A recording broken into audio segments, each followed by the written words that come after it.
Very good morning to all of you. उम्मीद करता हूँ कि आपकी तैयारी बहुत ज़बरदस्त चल रही है। आज की इस क्लास के अंदर हम डिस्कस करने वाले हैं कि आरआरबी पीओ प्री का एक्सपेक्टेड पेपर, और जो पेपर होने वाला है उसके ऊपर हमारा थोड़ा सा फोकस ऐसा रखा गया है कि वो डिफिकल्ट शिफ्ट का जो एक्सपेक्टेड पेपर होगा वो कैसा होगा वो डिस्कस करेंगे।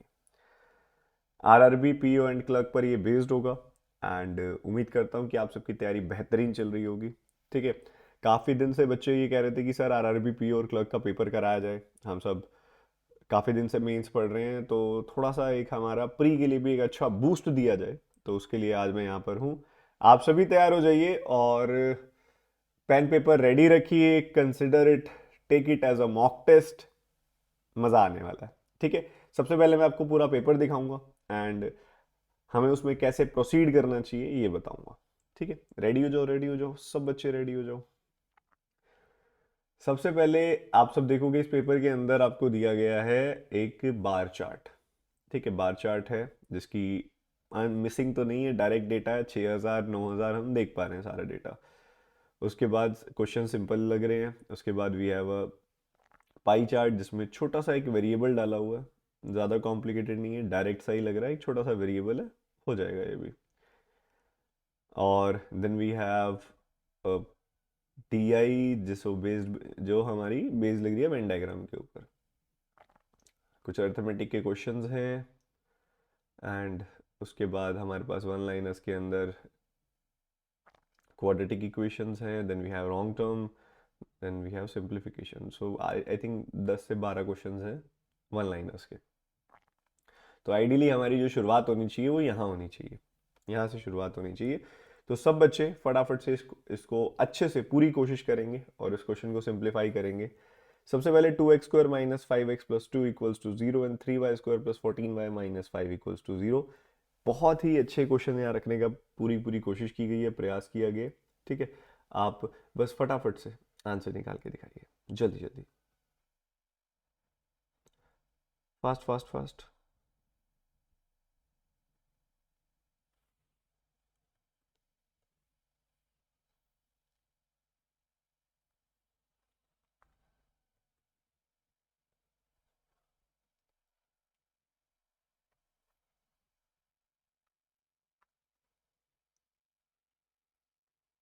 देखो आपको चाहिए कि प्रोडक्ट करने पर आ जाए 4। हमारा फोकस है प्रोडक्ट करने पे 4 आए, और प्रोडक्ट करने पे 4 आए और सम करने पे आपको मिले 5। ऐसा नंबर होगा 4 and 1। ये 4 and 1 ऐसे नंबर होते हैं जिनका आप अगर प्रोडक्ट करोगे ना, 4 and 1 ऐसे नंबर होते हैं जिनको मल्टीप्लाई करोगे यू विल गेट 4, एंड जब आप इनको ऐड करोगे तो आपको 5 मिलेगा। ठीक है।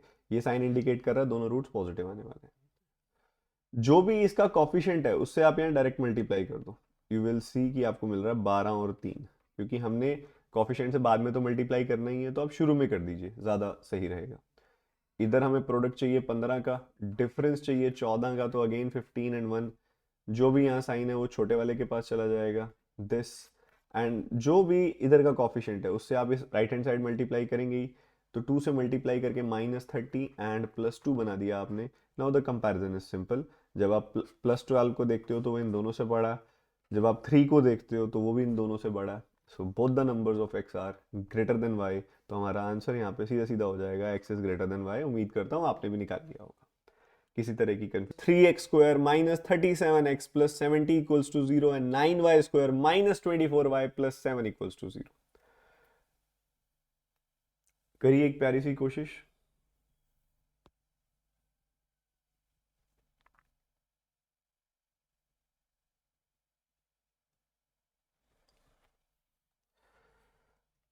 प्रोडक्ट करने पे आपको 210 चाहिए, 3 7 21, 210, और सम करने पे आपको 37 चाहिए।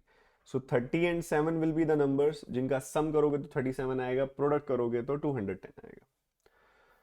उसके बाद यहाँ पे अगर आप देखोगे 63 का तो आपको प्रोडक्ट चाहिए, आपको प्रोडक्ट चाहिए 63 का, सम चाहिए 24 का, तो 21 and 3, 21 और 3 का सम होता है 24, सम होता है, प्रोडक्ट होता है 63। Now if you consider the coefficients, इसको कैंसिल कर दो, मैंने आपको पहले भी बोला इसको कैंसिल कर दिया करो जब भी कॉफिशिएंट का यूज करना हो। 3 टाइम्स कैंसिल हो रहा है तो लेफ्ट हैंड साइड तो 1 रह गया, तो उसका कोई काम नहीं है। ये जो 3 रह गया ना, इस 3 से यहाँ मल्टीप्लाई कर दो। ठीक है। इस 3 से यहाँ मल्टीप्लाई कर दो, so you will get 90, 90 and 21. Here you have 21 and 3. So 90 is greater than these two. 21 is equal to this 21 but greater than 3. So it's greater than equal to. X is greater than equal to y. X is greater than equal to y. Now we have slightly bigger number, y square minus 125y plus 3750 equals to 0. X square minus 33x minus 720 equals to 0.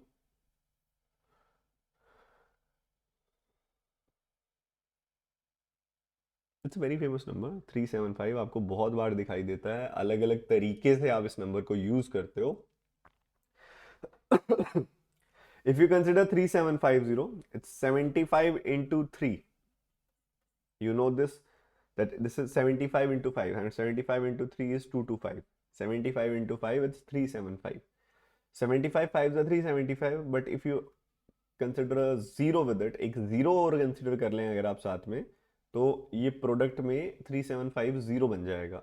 और ये जो zero आप consider करोगे, इससे 75 और 50 का जो सम होगा वो हो जाएगा 125. यही यही चाहिए था हमें. सो 75 और 50 यहाँ से रूट्स आ गए हमारे पास. प्रोडक्ट हमें 720 का चाहिए और डिफरेंस हमें 33 का चाहिए. तो 17 to 10 से काम नहीं चलेगा, हमें थोड़ा तोड़ना पड़ेगा. एक बड़ा फेमस नंबर है, जब हमें चाहिए होता है ना कुछ इस तरीके का कि भाई 720 तक जाना है और आपका सम जो है वो ज़्यादा बड़ा ना हो. 720 48 into 15, you will get it from 48 into 15, क्योंकि 48 into 15 when you multiply these two, आप जब इनको गुना करते हो तो आपको मिलता है 720. और 42 और 48 और 15 का जो डिफरेंस होता है वो होता है 33. तो जो भी यहाँ साइन है वो आप छोटे वाले को दे दो, यहाँ पॉजिटिव हो जाएगा. Now if you see 75 is greater than this 48 and minus 15. 50 is greater than this, both these numbers. 75 बाकी दोनों से बड़ा है, 50 भी दोनों से बड़ा है. तो x ग्रेटर देन y. कई बच्चे जल्दबाजी में मार्क करके गलत कर देते हैं. लेफ्ट हैंड साइड पे y लिखा हुआ है, राइट हैंड साइड पे x लिखा हुआ है, so it will be y greater than x. So x less than y. The correct answer is D option. आप में से कितने बच्चों ने इसको निकाल लिया ये जरूर बताना कि कितने बच्चे इसको सही से कैलकुलेट कर चुके हैं. Okay, so the answer is x greater than x less than y. I think the screen is flickering, so let's just change the camera. The screen is flickering. I think this will work in a better way. So considering this question, here x is less than y because left hand side पे y लिखा हुआ है, right hand side पे x लिखा हुआ है, and y is greater than x. अब मेरा बैकग्राउंड देख पा रहे होगे, क्लास का बैकग्राउंड नहीं है, मैं एक सेमिनार के लिए केरला आया हुआ हूँ और हो गया सेमिनार, तो कल मेरी वापसी है. बट मुझे लगा कि एक क्लास ले लेनी चाहिए. आप सारे बच्चे काफ़ी दिन से RRB की क्लास के लिए कह रहे थे. यहाँ थोड़ा इंटरनेट कनेक्शन बहुत अच्छा नहीं है जहाँ मैं रह रहा हूँ, तो इसलिए मैं ये क्लास आपको रिकॉर्ड करके दे रहा हूँ. ठीक है, उम्मीद कर रहा हूँ कि आप इसको बहुत अच्छे से पढ़ रहे होगे जिस तरीके से मैं पढ़ाना चाह रहा हूँ. सो आगे बढ़ते हुए यहाँ पे हम कुछ भी नहीं करेंगे, यहाँ साइन मेथड लग जाएगा, सीधा सीधा माइनस एंड माइनस. हमें पता है यहाँ एक रूट पॉजिटिव, एक रूट नेगेटिव, एक रूट नेगेटिव, एक root positive. So positive root will be greater than negative root and this negative root will be lesser than this positive root. So x is greater than y, x is less than y. Both the things are here, so no relation can be established. आगे बढ़ते हुए हमारे पास एक wrong number series है. Wrong number series के बस 3 ही question है. ठीक है, रॉन्ग नंबर सीरीज के 3 ही क्वेश्चन है. आप फर्स्ट क्वेश्चन सॉल्व करेंगे और बताएंगे कि कौन सी टर्म आपको गलत लगी है इसके अंदर. जल्दी जल्दी जल्दी जल्दी जल्दी. अगर आप ध्यान से देखेंगे तो यहाँ पे आपको दिखाई दे रहा है कि 1.5 टाइम्स हो रहा है, यहाँ पे 3 टाइम्स हो रहा है, यहाँ पे अजीब है थोड़ा सा. ठीक है, यहाँ पे अजीब है थोड़ा सा. And then it's exactly 5/3 times. यहाँ पे आपका नंबर अगेन 3 टाइम्स हो रहा है, यहाँ पे भी अजीब हो गया थोड़ा सा। एंड देन उसके बाद अगर आप लास्ट में देखोगे ना, तो ये नंबर 3 गुना और 4 गुना के बीच में, तो मोस्ट प्रोबेबली 3.5 टाइम्स है। 225 का 3.5 टाइम्स करके देख लो अगर आपको अंदाज़ा लेना है इसका, क्योंकि 225 का 3 गुना जो होगा ना, वो होगा 675, और 225 का आप आधा करोगे तो होगा 112.5, जोड़ोगे तो नंबर यही आ रहा है, तो ये 3.5 टाइम्स है। तो अगर ये 3.5 है, ये 3 है, ये 1.5 है, तो ये हम कर सकते हैं कि इसको कर लें 2 टाइम्स और इसको कर लें 2.5 टाइम्स। फिर 2 टाइम्स करेंगे तो ये आ जाएगा 30, और 30 का 2.5 टाइम्स करेंगे तो ये बन जाएगा 75। सो 75, यहाँ पे 25 रॉन्ग टर्म आएगी और 30 आना चाहिए उस जगह पे, तो पैटर्न बन जाता है 1.5, 2, 2.5, 3, 3.5। सो -96, -55, -12, 33, 88, 147।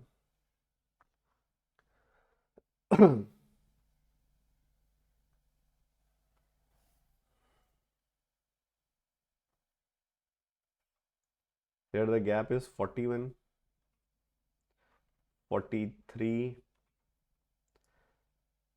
45. When you add these two, you will get 45.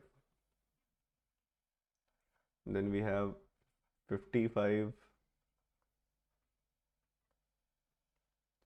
and after this it's 59. सो शुरू में तो बिल्कुल सही चल रहा था, दो दो का गैप था, पर 47 अगर मैं करता हूँ तो फिर दो के गैप के बाद 49 आएगा, तो 55 और 59 के सम को तो जस्टिफाई नहीं करेगा। गैप ऑफ 2 तो कहीं से भी नहीं दिखाई दे रहा, क्योंकि इसकी जगह पे अगर मैं 47 और इसकी जगह पे अगर मैं 49 कर देता हूँ तो कहीं से भी ये जस्टिफाइड नहीं है। ठीक है, कहीं से भी जस्टिफाइड ये नहीं है। अब जस्टिफाइड नहीं है तो इसको आगे लेके जाने का मतलब भी नहीं बनता, ये वाला पैटर्न तो नहीं है। दूसरा, यहाँ से उम्मीद निकल के आ रही है कि प्राइम नंबर हो सकता है, क्योंकि 59 भी है यहाँ पे और 41, 43 भी है यहाँ पे। तो अगर मैं उस हिसाब से देखूँ तो यहाँ पे आना चाहिए 47, यहाँ पे ना 49 ना 51, आना चाहिए 53, और 53 के बाद अगला 59 ही आता है। तो -12 में जब आप 47 ऐड करोगे तो यू विल गेट 35, 35 में 53 ऐड करोगे तो आपको मिलेगा 88। तो परफेक्टली परफेक्टली कंप्लीटेड 33 आ गया। गैप जो है वो यहाँ पे प्राइम नंबर्स का बन रहा है। बहुत साधारण था, बहुत ही आराम से ये चीज़ दिखाई दे रही है कि गैप जो है यहाँ पे प्राइम नंबर्स का बन रहा है। आगे 151 और 146, 136, 119, 93 and 54, the number is decreasing. कई बच्चों को जब डिक्रीजिंग नंबर होता है तब थोड़ी सी दिक्कत आती है, तो दिक्कत नहीं लेनी, आराम से सॉल्व करना। यहाँ पे सबसे पहले अगर आप देखोगे तो आपको दिख रहा है कि 5 घट रहा है, फिर आप देखोगे तो 10 घट रहा है, उसके बाद अगर आप देखोगे तो 17 घट रहा है, उसके बाद देखोगे तो 19 और 7, 26 घट रहा है। देन उसके बाद अगर आप देखोगे तो इनके बीच का गैप 93, 53 होता तो 40 आता, बट अब 39 आएगा, 39 घट रहा है। 39 है, 40, 41, 39 घट रहा है, परफेक्ट, 39 डिक्रीज हो रहा है। तो अगर आप उस हिसाब से देखते हो तो ये पैटर्न बड़ा फेमस है, बड़ा यूज होता है। Pattern is 2 square plus 1, 3 square plus 1, 4 square plus 1, 5 square plus 1 and 6 square plus 1। So it's 37, so this is the wrong term। यहाँ 37 आना चाहिए था, ये रॉन्ग टर्म आ गई। सिंप्लीफिकेशन और देखा जाए तो इंडिसेस का सवाल है, इंडिसेस का सवाल है। सब बच्चे बहुत प्यार से कर सकते हैं इसको, बहुत ही ज़्यादा प्यार से कर सकते हैं। इंडिसेस का क्वेश्चन जो है वो बहुत आसानी से आपको मैंने करना बहुत बार सिखाया है। ठीक है, करो, कोशिश करो जल्दी से, एक बढ़िया सी कोशिश, हो जाए हो जाए।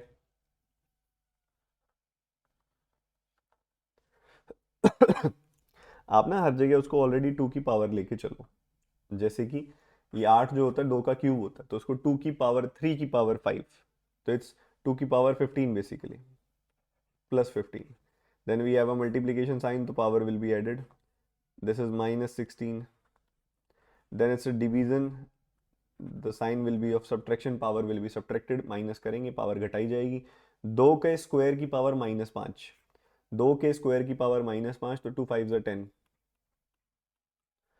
and here you have power 3 plus some power x, because यहाँ पे मल्टीप्लीकेशन का साइन है तो पावर ऐड होगी, 2 का क्यूब है तो पावर 3 हो गई, यहाँ पे इधर 2 की पावर 2 की पावर एक कुछ नहीं पता हमें x है तो ऐसे लिख दिया। तो इसको सिंप्लीफाई करेंगे तो +15 -16 +10 is equal to x+3। So it's basically 6, because आप जब सिंप्लीफाई करोगे तो 26 minus 16 25 minus 16, it's 9, and 9 is equal to x plus 3, so x is equal to 6. So the value of x is 6। और हम बहुत आराम से ये चीज़ समझ पा रहे हैं, कोई ज़्यादा कॉम्प्लिकेटेड नहीं है। हम पावर्स के साथ सिंपल सा ये काम करते हैं, अगर पावर्स के फॉर्म में बेस नंबर्स जो हैं वो मल्टीप्लाई हो रहे हैं तो हम पावर्स ऐड कर देते हैं, और डिवाइड हो रहे हैं तो हम सबट्रैक्ट कर देते हैं। So 38 by 7 divided by 1.9 times of 3.5 minus 15 by 8 times of 120, and it's equal to 5x. So it is equal to 5x. So starting it like this, ऐसे करेंगे इसको 38 by 7, इसको डिवाइड करना है किससे, 1.9%, 1.9% परसेंट का 100 में ऊपर ले गया, ऑफ 3.5, ऑफ 3.5, इस पूरी वैल्यू से इसको डिवाइड करना है, ये पूरा का पूरा डिनोमिनेटर में जाएगा। अब ये पूरा का पूरा अगर डिनोमिनेटर में जाएगा तो क्या बनेगा ज़रा देखते हैं। तो 1.9 से अगर आप इसको कैंसिल आउट करोगे तो आपको मिलेगा 20 and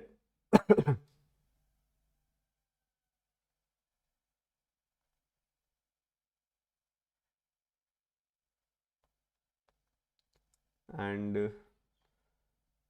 this is 2000 by 3.5 into 7.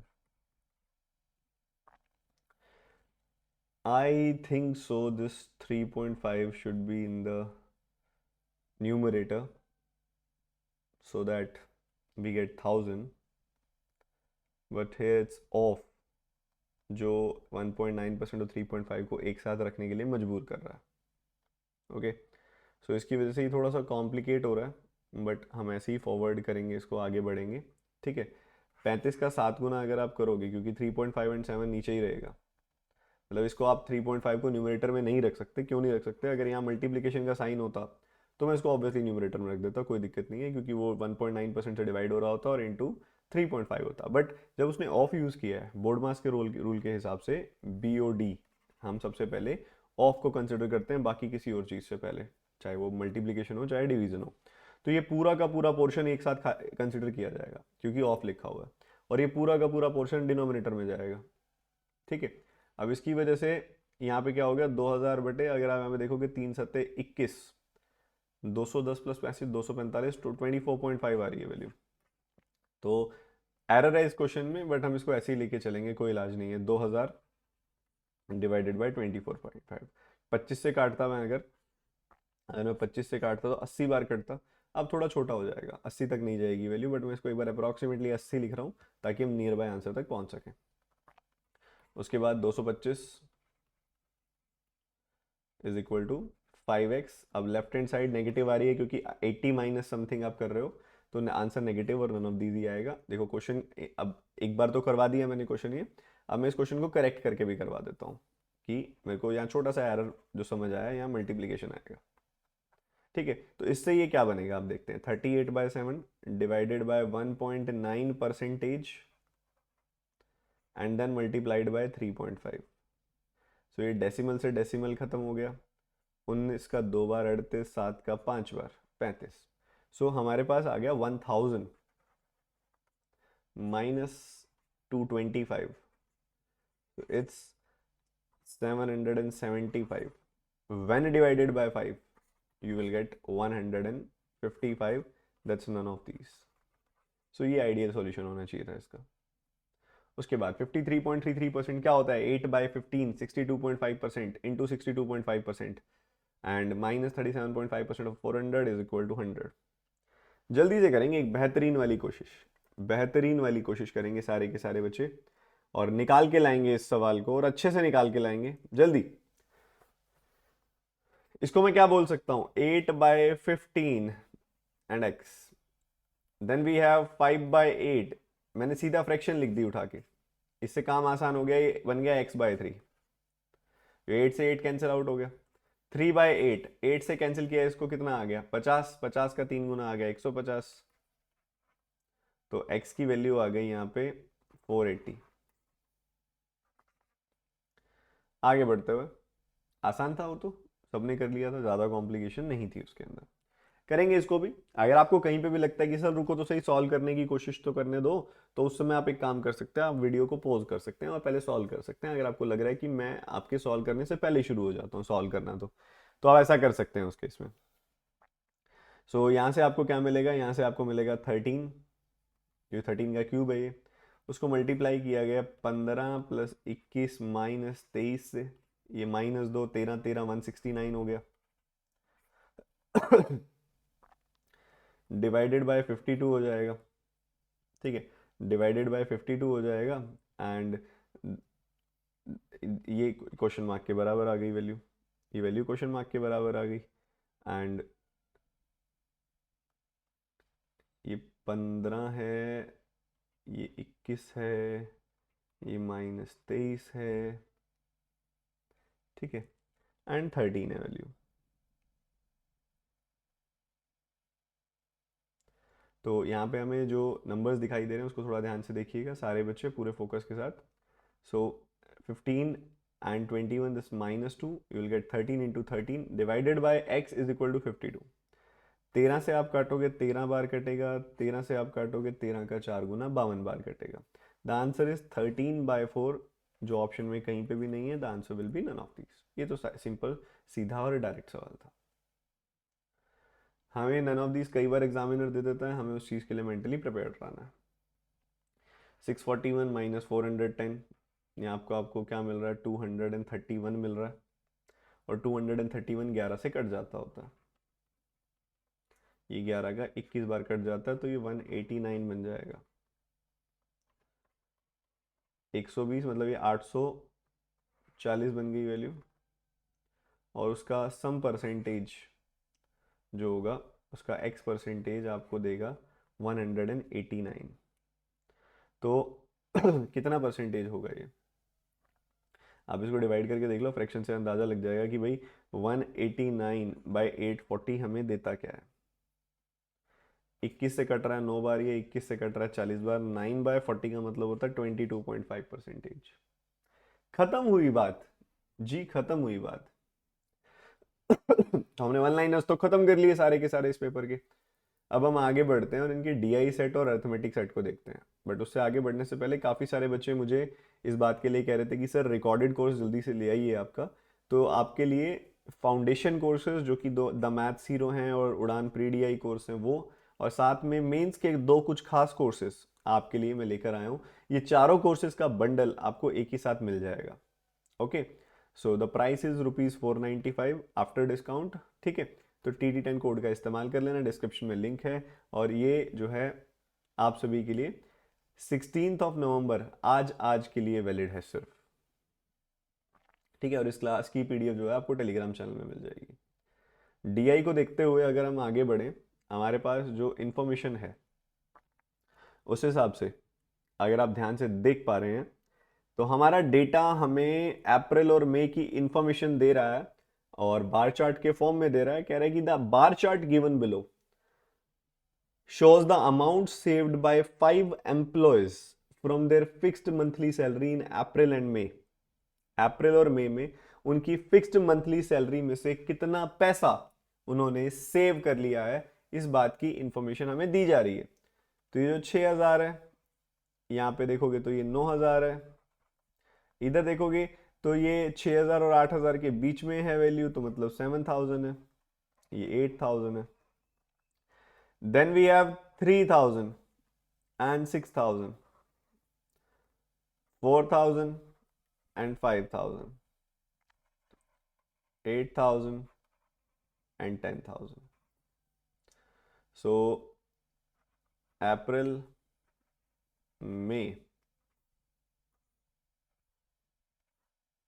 आपको आइडियली इस स्टाइल से नोट कर लेना चाहिए इसको, आपको आइडियली इस स्टाइल से नोट कर लेना चाहिए इसको।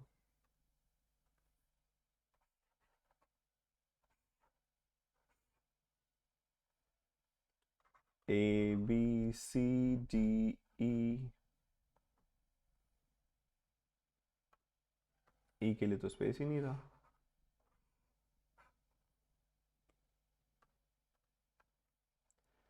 A B C D E. सो हमारे पास जो वैल्यूज हैं सबसे पहले एक ही है, 6000 एंड 9000। उसके बाद 7000, it's not exactly 7000, it's between 7000 and 8000। तो 7000 और 8000 के बीच में है, तो ये 7500 बनेगी वैल्यू।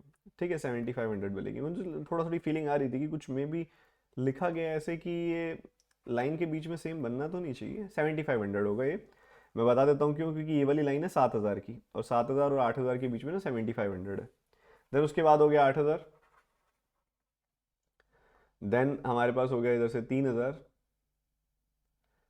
3000, 6000।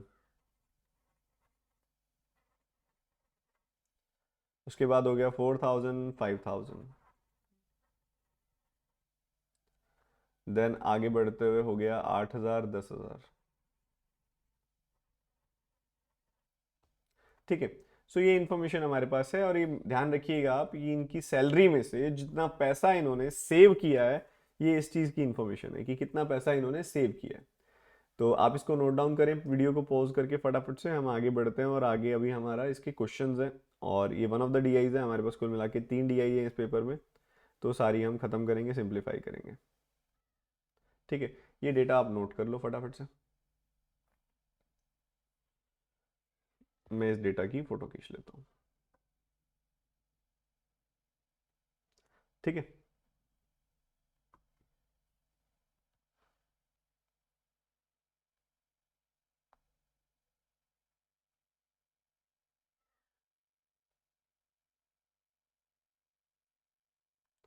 चलिए, if C spent 80% of his salary in April, what percentage of his salary did he spend in May?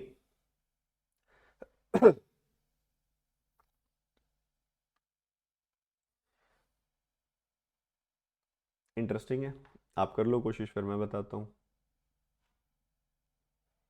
अब देखो, अप्रैल और मई की सेविंग्स की रेशियो सी की क्या है? 3000, 6000।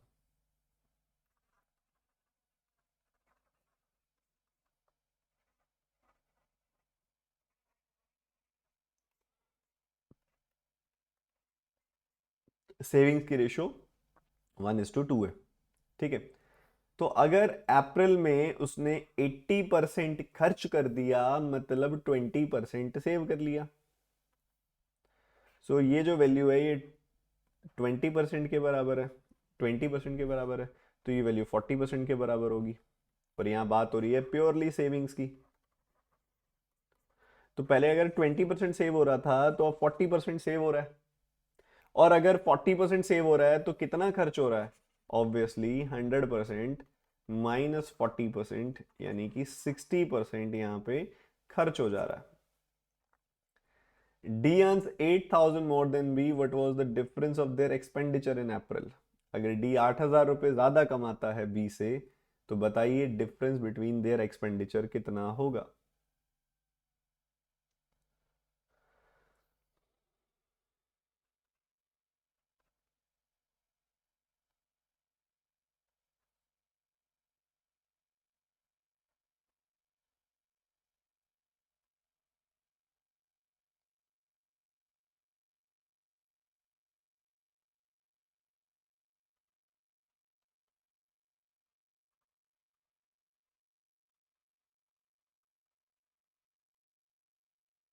अगर आप देखेंगे, इनकम जो है वो 8,000 ज्यादा है, हम ये कह रहे हैं इनकम डी की जो है वो 8,000 ज्यादा है।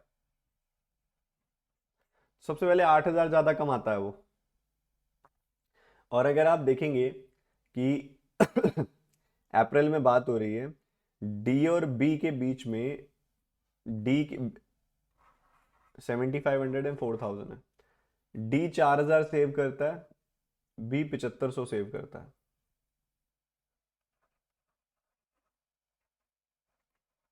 ये हमें दिया गया, डी 4,000 सेव करता है, बी 7500 सेव करता है। तो देखो वो 8000 ज्यादा कमाता भी है बट वो सेव कम करता है। डी 8000 ज्यादा कमाता है बी से बट वो सेव कम करता है। कितना कम सेव करता है वो, कितना कम सेव करता है वो यहाँ पे 3500 कम सेव करता है। तो मैं ये कह सकता हूं कि अगर वो 3500 कम सेव करता है तो वो 3500 ज्यादा स्पेंड करता होगा, ये बात मैं बोल सकता हूँ।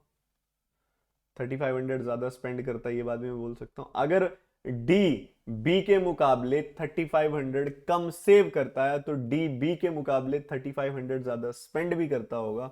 एक तरफ उसकी इनकम 8000 ज्यादा है, एक तरफ उसका एक्सपेंडिचर 3500 ज्यादा है, तो ओवरऑल उसका जो डिफरेंस ऑफ एक्सपेंडिचर आएगा वो आएगा कितना, डिफरेंस ऑफ एक्सपेंडिचर आएगा 11500, 11,500।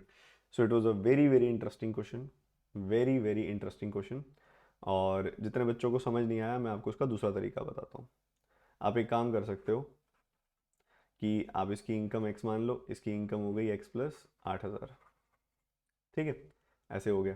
इसकी 7500 आप मान लो सेविंग्स, इसकी 4000 मान लो आप, सेविंग दी गई है हमें।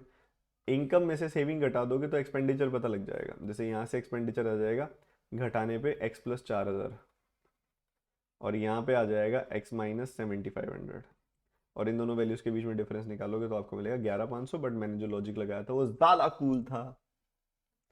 इनमें E is 1.5 time 1.25 times as much as B. E spent 1.25 times as much as B. If B spent 12,000 in May, then what was the salary of E? ये तो इजी है यार, सब कुछ तो बता दिया इसने।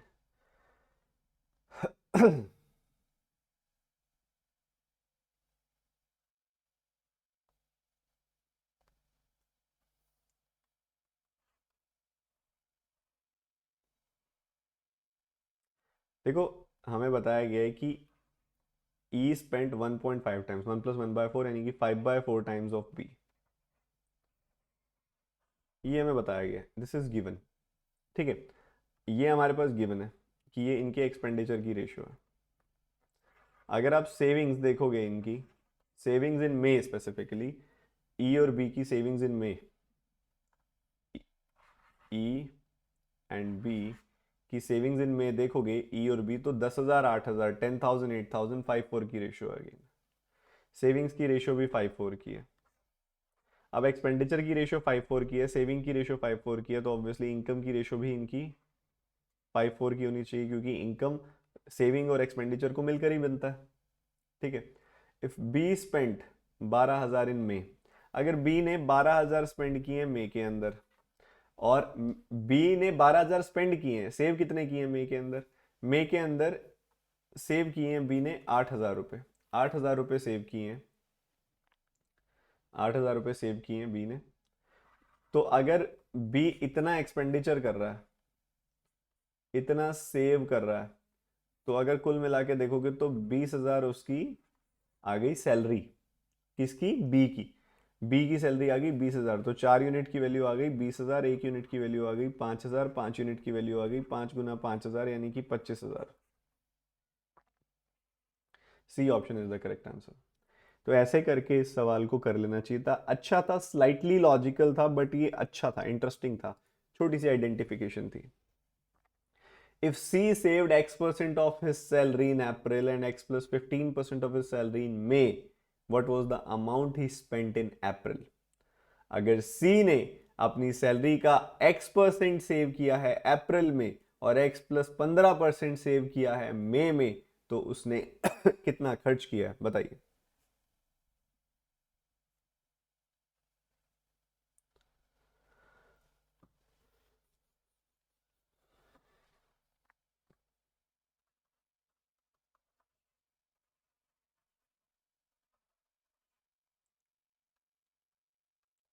आप देखिएगा ध्यान से, अप्रैल के अंदर बोला जा रहा है X% ऑफ द सैलरी,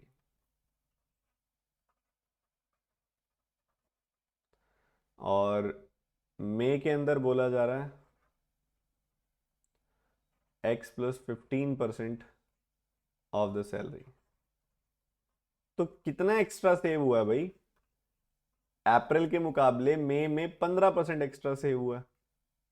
अप्रैल के मुकाबले मई में 15% एक्स्ट्रा सेव हुआ है। अगर मैं सी की बात करूं तो सी का डिफरेंस देखोगे 3,000 6,000, 3,000 6,000 का डिफरेंस होता है 3,000।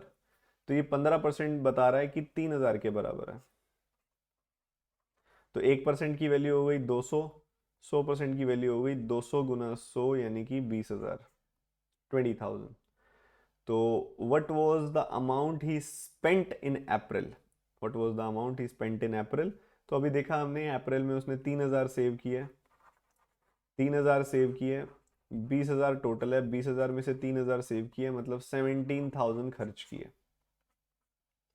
17,000 खर्च किए। If average expenditure of A in April and May was 6,500, what was the percentage change in his expense from April to May? अब A का अप्रैल मई की बात हो रही है, A के अप्रैल मई में जो सेविंग है वो 6,000 9,000 है।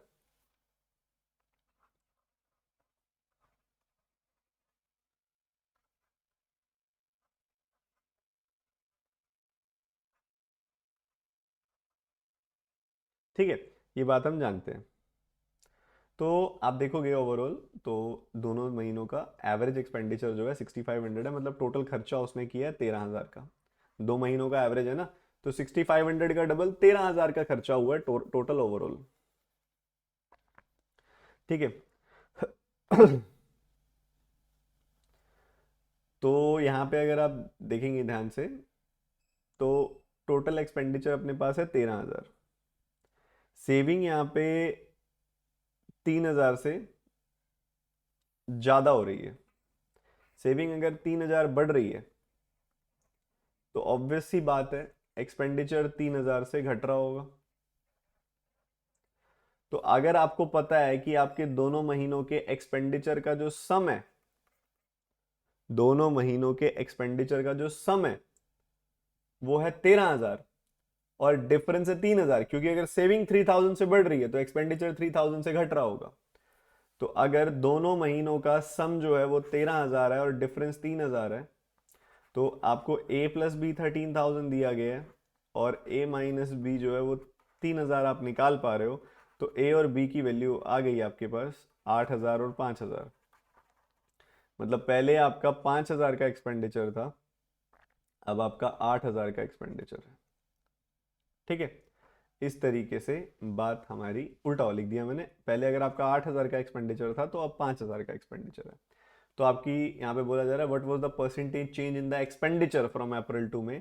तो 8,000 से 5,000 हो गई वैल्यू, मतलब हम कह सकते हैं 3,000 का डिक्रीज हो गया। 3,000 का डिक्रीज कितने पे, 8,000 पे। तो 3/8 इंटू 100 यानी कि 37.5% का डिक्रीज हो गया।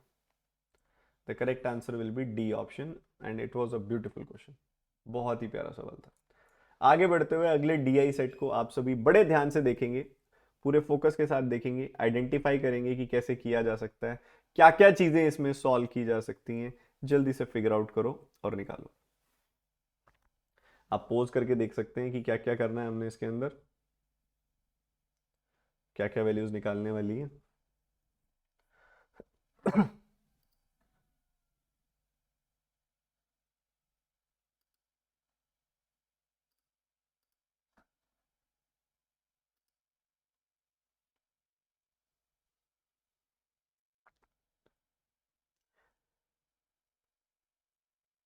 देखिए, दो पाई चार्ट दिए गए हैं आपको। परसेंट आपको कभी भी लगे ना अगेन कि मैं आपको सॉल्व करने के बीच में डिस्टर्ब कर रहा हूं और आगे बढ़ जा रहा हूं, आप पोज करके सॉल्व कर सकते हो उस समय। The pie chart given below shows the percentage distribution of the total students in 5 school. Left hand side हम देख पा रहे हैं परफेक्ट सा परसेंटेज डिस्ट्रीब्यूशन है। And the percentage distribution of the boys in दो स्कूल वो हमें दिया गया है, और ऑब्वियसली वेरिएबल डाला गया, तो सम जो होगा इन सब का सम जो होगा वो 100% के बराबर होना चाहिए।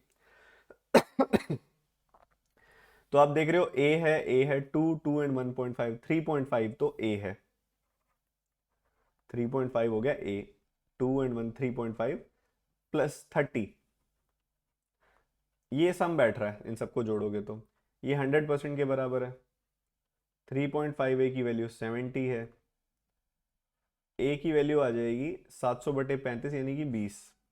ए की वैल्यू आ गई 20, तो हमारे पास इंडिविजुअल परसेंटेजेस तो आ गए। फिर कहता है in these 5 schools combined total number of students are 5000। टोटल जो स्टूडेंट्स हैं वो 5000 है and 20% of the students of are girls. तो सबसे पहले टोटल स्टूडेंट्स 5000 हैं, उस चीज का पूरा पूरा फायदा उठाते हैं। जो टोटल स्टूडेंट्स हैं 5000, सो वी हैव PQRST और टोटल स्टूडेंट्स हैं 5000।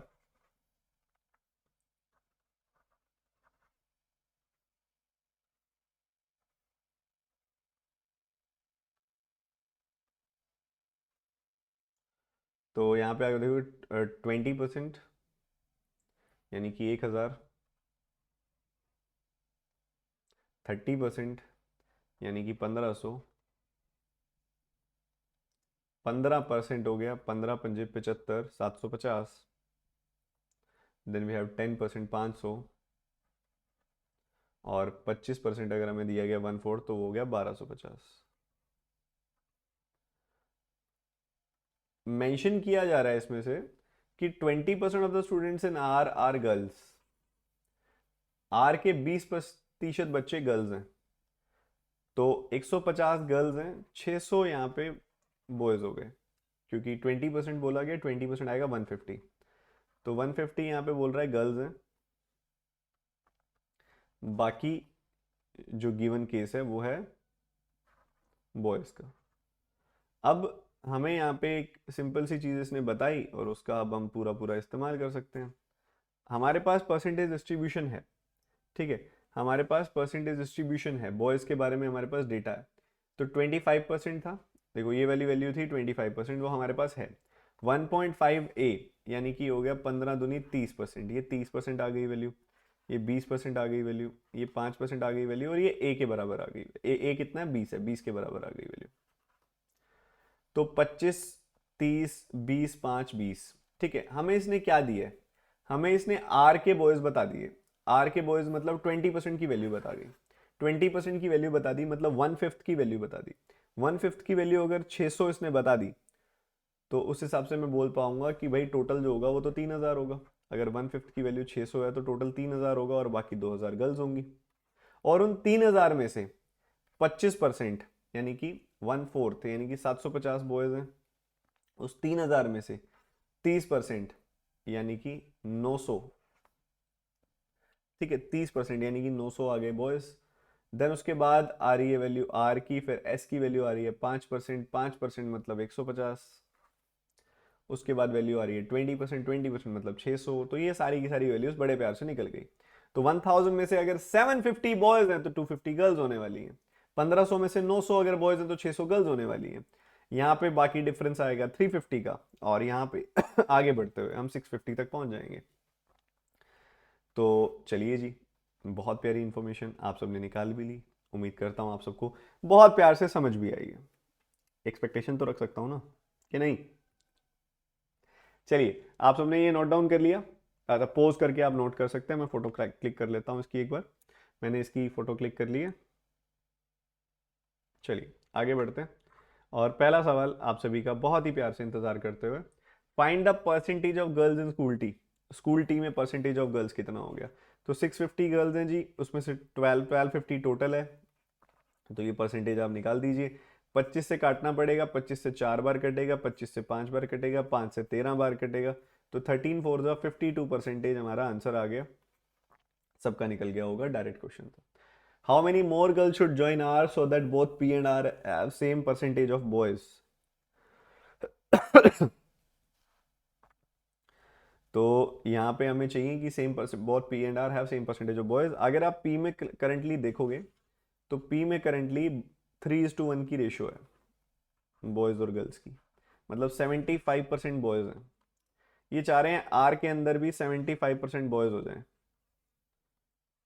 आर के अंदर भी यही रेशियो हो जाए, ठीक है। और आप उसके लिए क्या कर रहे हो, और ज्यादा गर्ल्स को ज्वाइन करा रहे हो। तो बॉयज कितने हैं? बॉयज तो उतने ही रहेंगे। तो आर के बॉयज अगर आप देखोगे तो आर के बॉयज हैं 600। आर के बॉयज जो हैं 600 है, 600 बॉयज हैं आर के। तो अगर ये 600 है तो ऑटोमेटिकली ये 200 होनी चाहिए वैल्यू, 200 होनी चाहिए वैल्यू। ऑलरेडी वैल्यू कितनी है 150, तो 150 से 200 करने के लिए आपको 50 ज्वाइन करवाना पड़ेगा। और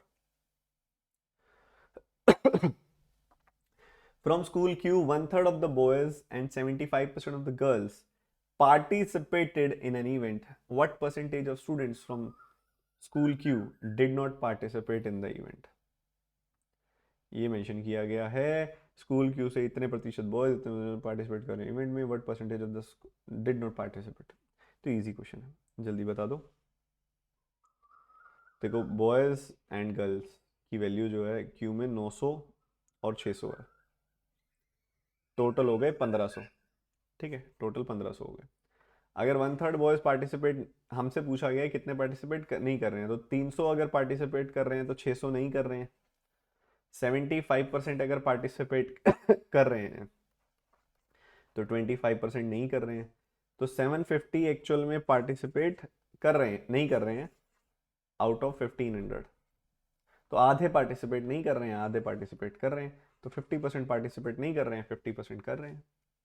ठीक है, अगला क्वेश्चन करेंगे जी फटाफट से, सारे के सारे बालक जल्दी से करेंगे,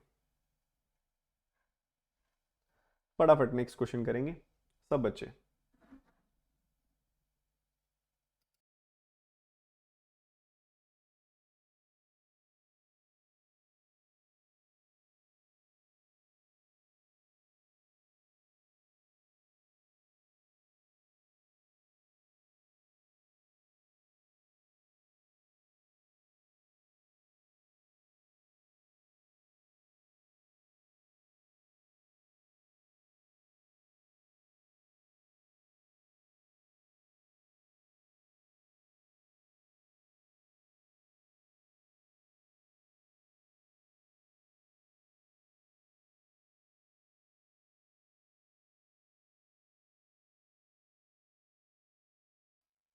हाँ जी, तो सभी ने इसको कर लिया। School U has 40% more students than Q, 40% more students than Q, मतलब 1500 से 40% ज्यादा, 1500 से 40% ज्यादा यानी कि 2100। Strength of you, strength of boys in you is 400 more than girls. तो बॉयज प्लस गर्ल्स हो गए 2100 एंड बॉयज माइनस गर्ल्स हो गए 400। ठीक है, ये आपको बता दिया इन्होंने। हमें गर्ल्स का वैल्यू निकालना है यहाँ से, तो सब ट्रैक कर दो। सब ट्रैक करोगे तो 2G की वैल्यू आ गई 1700 और G की वैल्यू आ गई 850। गर्ल्स पूछा हुआ है 850 आ गई value. Next, a training camp has a certain number of boys. Each boy likes at least one sport among football, basketball, swimming pool and anyone who likes this. तो direct है, कुछ ज्यादा नहीं है। It's a Venn diagram, clearly आपको देख के ये फील हो रहा होगा। सो जो ये वेन डायग्राम है इसका पूरा का पूरा अभी आपको अभ्यास करना है। करो करो, कोशिश करो फटाफट से इसको निकालने की, जल्दी से। एक प्यारी सी कोशिश, एक जबरदस्त सी कोशिश सारे बच्चे करेंगे इसको सॉल्व करने की।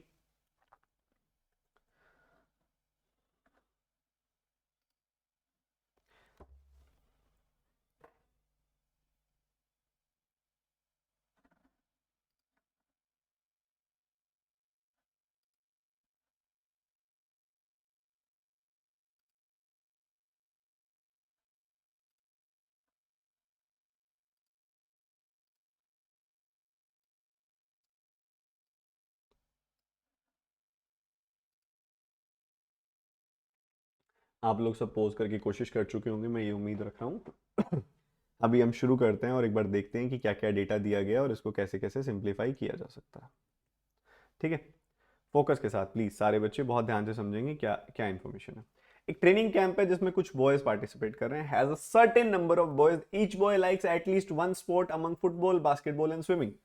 सो हमारे पास फुटबॉल है, बास्केटबॉल है एंड स्विमिंग की बात हो रही है। ये तीन तरह के स्पोर्ट्स हैं। देन उसके बाद anyone who likes both football and basketball, anyone who likes both football and basketball also like swimming pool, swimming. So किसी को फुटबॉल और स्विमिंग पसंद है तो उसको बास्केटबॉल भी पसंद है। तो कोई भी ऐसा स्टूडेंट नहीं है, कोई भी ऐसा पर्सन नहीं है जो इसमें आता हो कि भाई, यहाँ पे देखोगे कि only football and swimming pool में कोई आता हो, ऐसा कोई भी नहीं है। ओनली फुटबॉल एंड स्विमिंग में कोई भी नहीं आता। Only football and swimming means यहाँ पे कोई भी नहीं है, इधर जीरो है। ओनली फुटबॉल एंड स्विमिंग, क्योंकि कोई भी इंसान अगर फुटबॉल और स्विम को पसंद करता है तो बास्केटबॉल भी पसंद करता है। तो ऐसा कोई भी नहीं है जो football and swimming but not basketball की कैटेगरी में आता हो। तो जीरो पता लगा यहाँ से हमें। उसके बाद उन लड़कों में से y% फुटबॉल पसंद करते हैं, y% बास्केटबॉल पसंद करते हैं और 1.5% स्विमिंग पसंद करते हैं। तो y% फुटबॉल पसंद करते हैं, y% बास्केटबॉल पसंद करते हैं एंड 1.5y% जो है वो स्विमिंग पसंद करते हैं। Additionally 14% like both football and basketball. ये अच्छा है कि हमें पता है। फुटबॉल स्विमिंग बताओ यहाँ से काम की चीज़ है। फुटबॉल स्विमिंग है क्या? कह रहे हैं कि 14%। हाँ, फुटबॉल स्विमिंग है 10%। फुटबॉल स्विमिंग 10% है ना, तो इससे बड़ी प्यारी चीज़ पता लग गई कि भाई ये पूरा का पूरा 10% है। ये पूरा का पूरा 10% है, बट ये वाला पोर्शन जीरो है तो 10 अंदर ही लिखा जाएगा। ये वाला पोर्शन जीरो है तो ये 10 अंदर ही लिखा जाएगा और कहीं लिखा ही नहीं जा सकता। तो ये जीरो है तो ये 10 हो गया। अब यहाँ पे कहते हैं 14% फुटबॉल एंड बास्केटबॉल वाले हैं। भाई ये पूरे के पूरे जो हैं ये सारे के सारे फुटबॉल एंड बास्केटबॉल वाले हैं, ठीक है। और ये कितने हैं? 14% लाइक फुटबॉल एंड बास्केटबॉल। तो ये 4% जो होंगे वो आएंगे यहाँ पे, 4% आएंगे जी यहाँ पे। Similarly 12% basket and swimming pool वाले हैं। तो ये बाकी देखो ये पूरा का पूरा 12% है, जिसमें से 10% हम ऑलरेडी लिख चुके हैं। तो ये 2% आएगा बीच में, ठीक है जी। ये सारी बात हम सबको बहुत अच्छे से समझ आ गई, उम्मीद करता हूँ। अब बात आ रही है एक सीधी सी हमारे सामने कि जब हम डायरेक्टली उठा के ऐड करते हैं इन सबको, मतलब मैंने y को दूसरे वाला y और तीसरे वाला 1.5y को, जब हम तीनों को डायरेक्टली उठा के ऐड कर देते हैं तो ओवरलैपिंग की वजह से मल्टीपल टाइम्स ऐड हो जाता है, आप जानते हो। जो ओनली टू वाली वैल्यू है वो कुल मिला के 2 बार आ जाती है, 1 बार आनी चाहिए थी। तो 1 बार एक्स्ट्रा आ जाती है, तो जो 1 बार एक्स्ट्रा आ जाती है उतनी हम हटाएंगे। मतलब 4 + 0 + 2 यानी कि 6 को 1 बार हटाएंगे। और जो बीच में ऑल 3 वाली वैल्यू है जो 10 है वो कुल मिला के 3 बार आ जाती है, 2 बार एक्स्ट्रा आ जाती है तो उसको 2 बार हटाएंगे, ठीक है। 10 का डबल 2 टाइम्स, 10 का 2 टाइम्स 20 हम 1 बार हटाएंगे।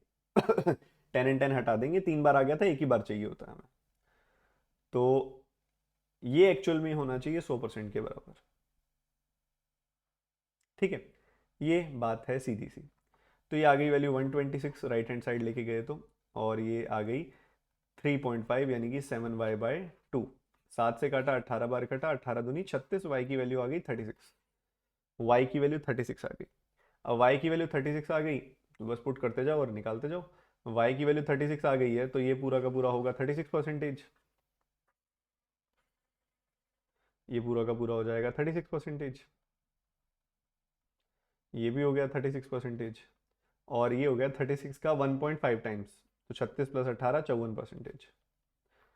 तो 36 में से 14 अगर आप घटाओगे तो आपको मिलेगा 22।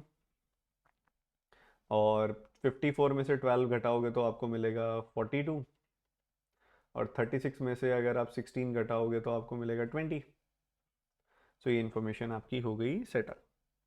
सो ये फाइनली हमने निकाल लिया है। अब इसके क्वेश्चंस डायरेक्ट एंड सिंपल होते हैं, वो मैं आपको होमवर्क दे रहा हूँ, वो आप घर से करेंगे, घर पे ही हो वैसे तो, मतलब जस्ट आफ्टर द क्लास करेंगे। क्वेश्चन इसके डायरेक्ट एंड सिंपल हैं, सीधे बिल्कुल, आप उसको आराम से करिएगा। अभी हम अर्थमेटिक की तरफ मूव हो रहे हैं and I want you all कि आप अपना फोकस एकदम से बढ़ा दें और एकदम फोकस को तीव्र करके मेरी बात को सुनना चालू करें। अब हमारे सामने जो सवाल आ रहे हैं वो अर्थमेटिक के सवाल आ रहे हैं, और पेपर में जो अर्थमेटिक आपके आती है वो ज़्यादा डिफिकल्ट बिल्कुल भी नहीं आती है, ठीक है, बिल्कुल भी ज़्यादा डिफिकल्ट नहीं आती है। अर्थमेटिक उसके डीआई के क्वेश्चंस में आपको एक बार फिर दिखा देता हूँ अच्छे से। दिस इज क्वेश्चन नंबर 1 जो आपने करना है क्लास के बाद खुद से। Question number 2, question number 3, question number 4, question number 5 और 3 4 जो भी क्वेश्चन है वो सारे करने हैं आपने। तो एबीसी ने बिजनेस स्टार्ट किया, 4-3-5 की रेशो में पैसा डाला, 6 महीनों बाद ए ने 50% पैसा निकाल लिया, बी ने डबल कर दिया, सी ने कोई भी चेंज नहीं किया। 1 साल बाद यहाँ पे प्रॉफिट बांटा गया 37500। तो 4-3-5 के साथ शुरुआत हुई थी, ये बात आप जानते हैं। ए ने 50% विड्रॉ कर लिया, तो 6 महीने तक पैसा रखा, फिर 50% विड्रॉ कर लिया, 2 रहेगा बचे हुए 6 महीनों के लिए। सी ने पैसा कुछ बी ने डबल कर दिया, 6 महीनों के लिए यही चलेगा, फिर 3 का डबल 6 हो जाएगा आगे के 6 महीनों के लिए। और जो ये 5 है ये ऐसे कैसे चलेगा 12 महीनों के लिए। तो हमने क्या किया, 6 6 6 6 और 6 कॉमन निकाल के काट दिया, तो ये बन गया 6 9 एंड 10। ये आ गया 6 9 10 की रेशो, जिसमें से वो कह रहा है कि टोटल प्रॉफिट 37,500 हुआ है, तो बी का शेयर कितना होगा, तो 9/25, 9 + 6 + 10, तो 9/25 शेयर होगा 37,500 में से। तो कुल मिला के 13,500 रुपये मिलेंगे बी को। बी को मिलेंगे 13,500 रुपये। अ सम of 9y was invested in a scheme at 14% 2 years. Had the same sum been invested for 16.5% per annum for the same time, the interest have been y minus 550 more. Find the value of y. आप इसको pose करके solve करने की कोशिश करो एक बार जरा। 14% 2 years आ गया 28%। ठीक है, कहते हैं 9y का को हमने 28% पे इन्वेस्ट किया तो कुछ इंटरेस्ट आया। अगर इसी सम को मैं 16.5% के लिए इन्वेस्ट कर देता तो 2 सालों में आ जाता कितना, 33% इंटरेस्ट। तो कितना एक्स्ट्रा आ जाता, 5% एक्स्ट्रा आ जाता, है ना 5% एक्स्ट्रा आ जाता।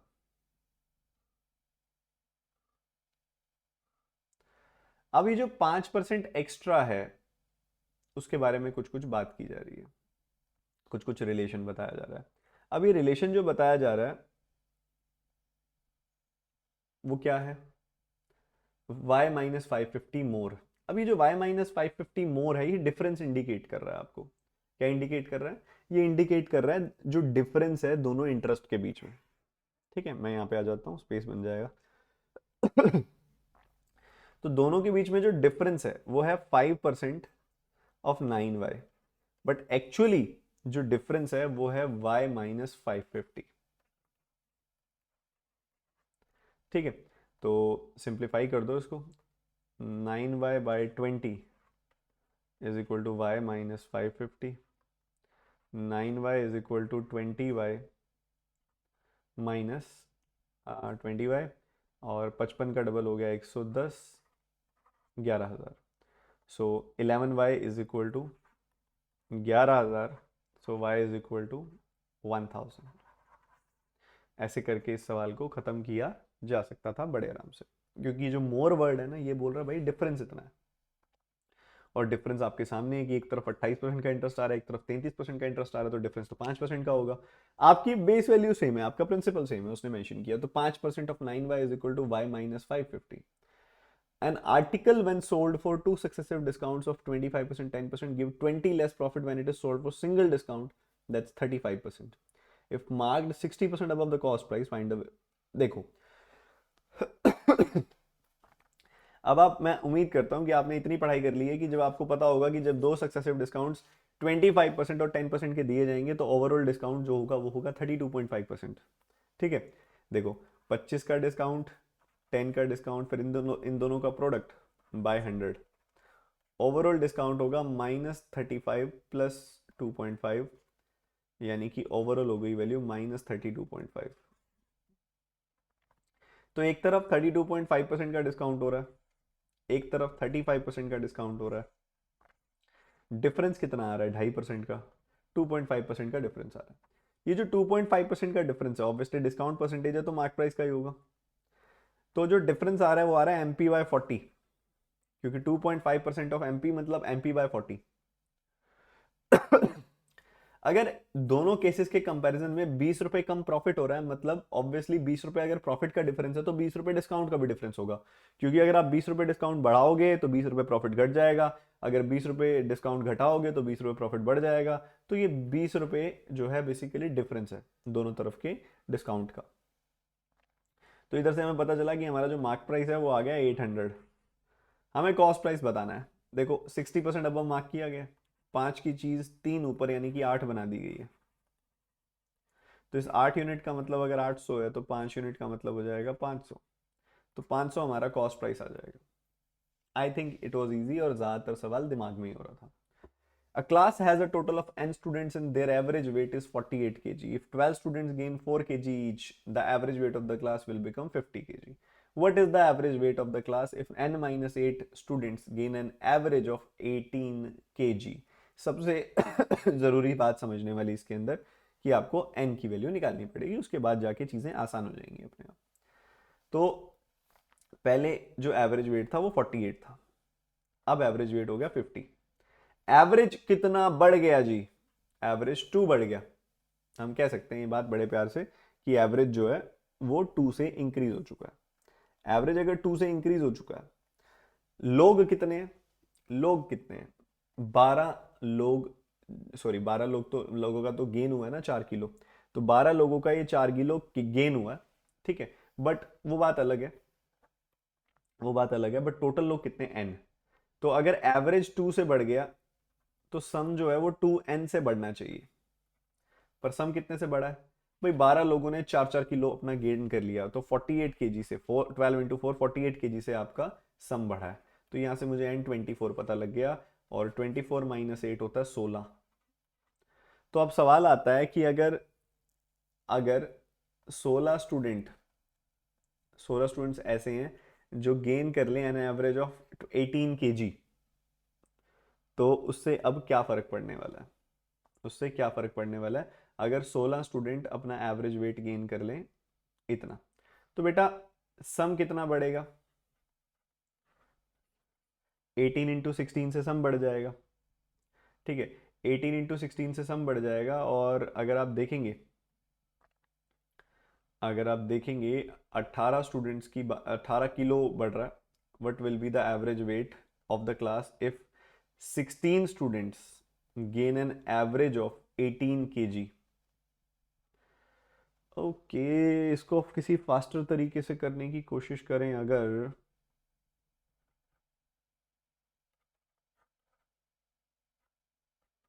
12 किलो बढ़ेगा, सीधा सीधा ऐसे ही करेंगे कि भाई अगर इन्होंने 18 गुना 12, 18 गुना 16, इतना सम बढ़ जाएगा। देखो एवरेज वेट अगर 18 किलो बढ़ रहा है और टोटल लोग 16 हैं, तो 18 गुना 16 से सम इंक्रीज हो रहा है।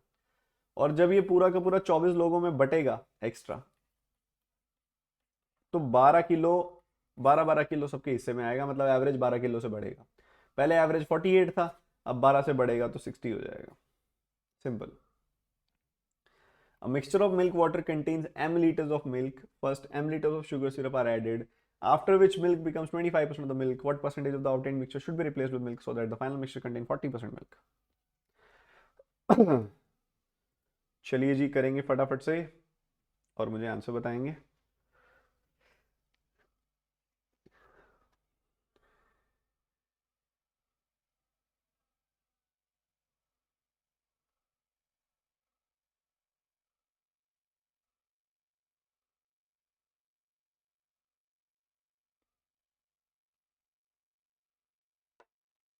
देखो समझो ध्यान से, मिल्क वाटर है, m लीटर मिल्क है उसके अंदर। First m litre of sugar syrup are added, after which milk becomes 25%. What percentage of milk mixture should be replaced with milk so that the final mixture contain 40% milk? तो अभी हमारा क्या है? Milk 25% है, तो बाकी पोर्शन होगा 75% milk water, ठीक है। हमने रिप्लेसमेंट करी, और रिप्लेसमेंट करने के बाद अब मिल्क ये चाह रहे हैं 40% हो जाए। अभी चाह रहे हैं मिल्क जो है 40% हो जाए, तो रिप्लेसमेंट किससे करिए? m liters of sugar syrup are added. First m liters of sugar syrup are added, after which milk becomes 25%, ठीक है। 25% मिल्क था, ठीक है। अब यहाँ पे ना मामला सारा मिल्क के अराउंड घूमेगा, ठीक है। और उसके बाद कहता है कि कुछ मिक्सचर निकाल के मिल्क से रिप्लेस कर दिया, तो बताओ 40% मिल्क हो रहा है, तो कितना पोर्शन मिक्सचर का हमने रिप्लेस किया? तो क्वेश्चन निकल के आता है कि भाई ये कितना बढ़ गया? ये 15 बढ़ गया। तो ऑब्वियसली जितना भी रिमेनिंग मिक्सचर था, वो पहले था 75, वो 15 घट गया होगा। और जो वैल्यू घट रही होती है वो ज़्यादा एक्यूरेट बता पाती है, क्योंकि इधर तो क्या है ना, पहले डिक्रीज हुआ फिर इंक्रीज हुआ। जब हम मिक्सचर रिप्लेस करते हैं तो पहले सारा मिक्सचर निकालते हैं, तो मिल्क भी घटेगा, वाटर भी घटेगा, शुगर सिरप भी घटेगा। बट जब हम ऐड कर देते हैं तो मिल्क में 2 ऑपरेशन हो गए, निकाला भी गया, डाला भी गया। बट जो रिमेनिंग पोर्शन है उस पर सिर्फ सिंगल ऑपरेशन हुआ है। तो जो रिमेनिंग पोर्शन है वो 75% है, और अगर यहाँ 15% इंक्रीज हो रहा है तो इनका 15% घट रहा होगा, और इनके ऊपर सिंगल ऑपरेशन हुआ, इनका पैसा, इनका जो है निकाला गया, बस इनके अंदर से जो है मिक्सचर है वो निकाला गया। तो 15 का डिक्रीज हुआ 75 पे, तो ऑब्वियसली ये होता है 1/5। 1/5 होता है मतलब 20% का रिप्लेसमेंट हुआ, 20% पोर्शन रिप्लेस किया गया। ठीक है, तो ये इंटरेस्टिंग था। एक फेयर डाई को रोल किया गया, what is the probability that product of the two numbers is divisible by 5। एक डाई को एक बार रोल करते हो तो इतने केसेस बनते हैं, अगर 2 बार रोल करते हो तो इतने केसेस बनते हैं। तो we have a total of 36 cases. ठीक है, प्रोबेबिलिटी क्या होगी कि प्रोडक्ट जो हो वो 5 से डिविजिबल हो। ठीक है, the product of the two numbers जो है वो 5 से डिविजिबल हो। अब उसके लिए एक बात सीधी सी समझने वाली है, बहुत ही सीधी सी समझने वाली बात है कि भाई 5 से डिविजिबल कोई भी नंबर ना हो तो क्या बनाना पड़ेगा हिसाब। ठीक है, अगर देखो पहला आउटकम मेरा 5 ना आए, कोई भी आ जाए 1 2 3 4 6, दूसरा आउटकम मेरा 1 2 3 4 6 अगेन 5 ना आए, तो 5 और 5 यानी कि 25 ऐसे केसेस बनेंगे। मतलब पहले पे 1 से लेके 6 तक विदाउट 5, इधर 1 से लेके 6 तक विदाउट 5, तो इधर की 5 पॉसिबिलिटीज, इधर की 5 पॉसिबिलिटीज, 5 इंटू 5 25 केसेस ऐसे हैं कि इनके अंदर 5 आएगा ही नहीं, ना पहले में आएगा ना दूसरे में आएगा। तो 36 में से 25 केसेस ऐसे बनते हैं जिसमें ना पहले में 5 आएगा ना दूसरे में 5 आएगा, तो प्रोडक्ट भी 5 से डिविजिबल नहीं होगा। तो 11 केसेस ऐसे बनेंगे जिसमें कहीं ना कहीं 5 आएगा और प्रोडक्ट 5 से डिविजिबल होगा। तो 11/36, 36 में से 11 केसेस ऐसे होंगे जिसमें दोनों में से किसी एक में या फिर दोनों में 5 आने की संभावना होगी। ठीक है, तो 11/36 is the correct answer. Pipe A B can fill the tank in 6 hours and 36 hours respectively. Together they can fill it in 4 hours. C is twice as efficient as A. In how many hours C alone fill that tank? A जो है 6 hours में भरता है, B 36 hours में भरता है। A 6 hours में भरता है, जो C है, B है, वो 36 hours में भरता है। Together they can fill it in 4 hours, एक साथ ही 4 hours में भर देते हैं। तो ये तो इजी है। कैसे? देखो a plus B and a, इसकी रेशियो है 2/3, किसकी? टाइम की। टाइम की रेशियो देखोगे ना 4/6, तो एफिशिएंसी की रेशियो क्या होगी? 3/2। तो यहां से हम कह सकते हैं कि a की एफिशिएंसी 2 है तो b की एफिशिएंसी 1 होगी, है ना? सही बात है, ये एफिशिएंसी की रेशियो है। तो इंडिविजुअली टाइम की रेशियो क्या होगी? 1/2। मतलब b का आधा समय a ने लेना है, b का आधा समय a ने लेना है। ठीक है, वो 36 ले रहा है तो उसने 18 घंटे लेने हैं। सी दुगना एफिशिएंट है ए से, सी जो है दुगना एफिशिएंट है ए से, तो सी आधा समय लेगा ए के मुकाबले, तो 9 घंटे लेगा। Simple.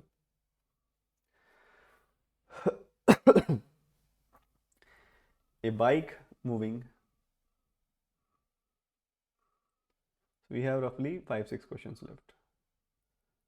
A bike moving at 90 cross a tunnel in 50 seconds. अब 90 crossing a tunnel in 50 seconds, तो बाइक क्रॉस कर रही है तो इससे टनल की लेंथ पता लग जाएगी, क्योंकि बाइक की खुद की लेंथ तो नेग्लिजिबल होती है।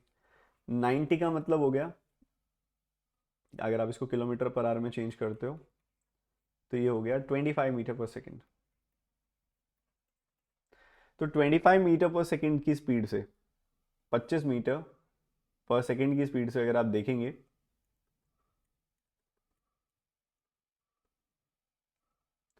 तो आपको दिखाई देगा कि 50 सेकंड में कितना डिस्टेंस कवर हो जाता है? 1250। कहते हैं the return trip, on the return trip it crosses it in 25 seconds. और ऐसा तभी संभव है, टाइम आधा लगने का मतलब यही है कि स्पीड डबल हो गई। 25 थी स्पीड, वापस आते हुए स्पीड डबल हो गई, तभी टाइम आधा लगा, 50 मीटर पर सेकेंड हो गई। During the return trip the bike overtakes a train moving in the same direction in 30 seconds if the speed of train is 20। अब इनकी डायरेक्शन सेम है, एक की स्पीड 50 है, एक की स्पीड 20 है, तो रिलेटिव स्पीड हो गई 30, और 30 की रिलेटिव स्पीड से 30 सेकंड के अंदर 900 मीटर डिस्टेंस कवर होगा। और 900 मीटर ऑब्वियसली अगर बाइक एक ट्रेन को क्रॉस कर रही है तो ट्रेन की लेंथ के बराबर डिस्टेंस कवर कर रही है, तो 900 मीटर ट्रेन की लेंथ होगी। Difference between downstream upstream speed of the boat is 8, तो v प्लस एस और v माइनस एस का डिफरेंस जो होता है वो होता है 2s, तो 2s की वैल्यू 8 है और s की वैल्यू हो गई 4। कह रहा है if the ratio of still water speed to the upstream speed means v and v minus S की जो रेशियो है वो 9:7 है, तो इससे मैं कह सकता हूँ कि v और s की जो रेशियो होगी वो 9:2 होगी, क्योंकि v को अगर मैं 9 पुट कर दूं यहाँ पे तो s अपने आप 2 आ जाएगा। ठीक है, तो ये चीज़ें फास्ट करनी होती हैं। तो s की वैल्यू हमारे पास है 4 मीटर पर सेकेंड, तो इसकी वैल्यू ऑटोमेटिकली हो गई 18 मीटर पर सेकेंड। तो डाउनस्ट्रीम हमारे पास जो स्पीड आ रही है वो आ रही है 22, और 22 की स्पीड से 6 घंटों में, ठीक, किलोमीटर पर आवर में बात हो रही है, तो 22 की स्पीड से 6 घंटों में 132 किलोमीटर तय हो जाएंगे। Perimeter of rectangle is 140, difference between adjacent side is 20, तो 2 इंटू एल प्लस बी हमें दिया जा रहा है 140, तो एल प्लस बी हो गया 70 एंड एल माइनस बी हो गया 20, तो एल की वैल्यू 45 और बी की वैल्यू हो गई 25। ठीक है, उसके बाद बोलता है कि if it's area is 25% more than the area of square, तो स्क्वायर का एरिया मान लो इतना है, उससे 25% ज़्यादा 1 + 1/4 5/4, that is equal to length into breadth. 5 से काट दिया 9 बार, तो ये आ गया 900। 900 आ गया अगर स्क्वायर का एरिया, स्क्वायर का एरिया होता है साइड स्क्वायर, साइड स्क्वायर की वैल्यू 900, तो साइड आ गई 30, साइड आ गई 30, तो 30 का 4 गुना आ गया पेरीमीटर 120। आसान था। Vinay got 40% marks in an exam. If his score increases by 25%, will be 50% more than the pass marks. If the pass maximum marks are 150. तो देखो सबसे बड़ी बात कि 40% उसके मार्क्स आए हैं, 40% ऑफ टोटल। ठीक है, if it is score increase by 25%, अगर आप इसको 25% से बढ़ा देते हो, 5/4 कर देते हो, तो इट बिकम्स 50% मोर, यानी कि 1 + 1/2 3/2 times of the pass marks. तो यहां से हमें समझ आता है कि 2/5 into 5/4 is equal to 3/2 times of P, तो t/2 is equal to 3p/2।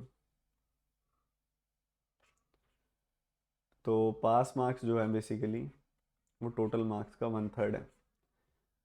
ठीक है, पास मार्क्स अगर 150 अगर टोटल मार्क्स हैं तो पास मार्क्स उसका 1/3 है, यानी कि 50 है। ठीक है, आपको 3 क्वेश्चन दे रहा हूँ मैं होमवर्क।